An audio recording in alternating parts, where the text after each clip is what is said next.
এটার নাম হলো বাবু। আসসালামু আলাইকুম বড় ভাই। ওয়ালাইকুম আসসালাম ভাই। এই যে আপনার পাশে একটা গরু দেখতেছি, এটা কোন জাতের গরু ভাই? এটা ভুটান ভাই। এটা কি উচ্চতা এরকমই হয়, এর থেকে আর বড় হয় না? উচ্চতা আর 1 ফিট আর হাফ ফিট উচ্চতা হবে এটা। এটা বয়স কত আনুমানিক? এটা বয়স আর 1 বছর হয়েছে ভাই। 1 বছর বয়স। এটা ওজন সর্বোচ্চ কত কেজি হয় এগুলার? এটা সর্বোচ্চ 300 কেজি হবে ভাই। 300 কেজি না, 200 কেজি, 210-20 কেজি হবে এটা। 210-20 কেজি হয় আর কি। এগুলা সর্বোচ্চ দাম কিরকম আসে? 2 থেকে 2.5 লক্ষ টাকা। 2.5 লক্ষ টাকা। আচ্ছা, আমরা তো 2 থেকে 2.5 লক্ষ টাকা ভালো একটা বড় গরু পাইতে পারি, তাই না? তো মানুষ এই গরুটা কেন নিবে? এটা ভালো মন্দ একটা মানুষের আছে। এটা কুরবানি উপলক্ষে জি। কত লোকে কত রকমের দান করে। একটা মানুষের ভালো মন্দ যার পছন্দ হয়। এটার নাম কি রাখছেন? এটার নাম হলো বাবু। বাবু। গরুর নাম এটা বাবু না? এটা কোন জেলায় লালন পালন বড় হয়েছে আর কি?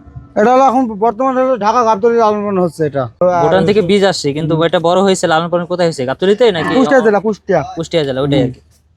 আচ্ছা, প্রিয় দর্শক দেখতে পাচ্ছেন আপনারা যে অনেক ছোট কিউট একটা সাইজের গরু আপনারা দেখতে পাচ্ছেন। এটা ভুটানের গরু। এটা উচ্চতা সর্বোচ্চ 3.5 ফিট হয়, 3 থেকে 3.5 ফিট হয়।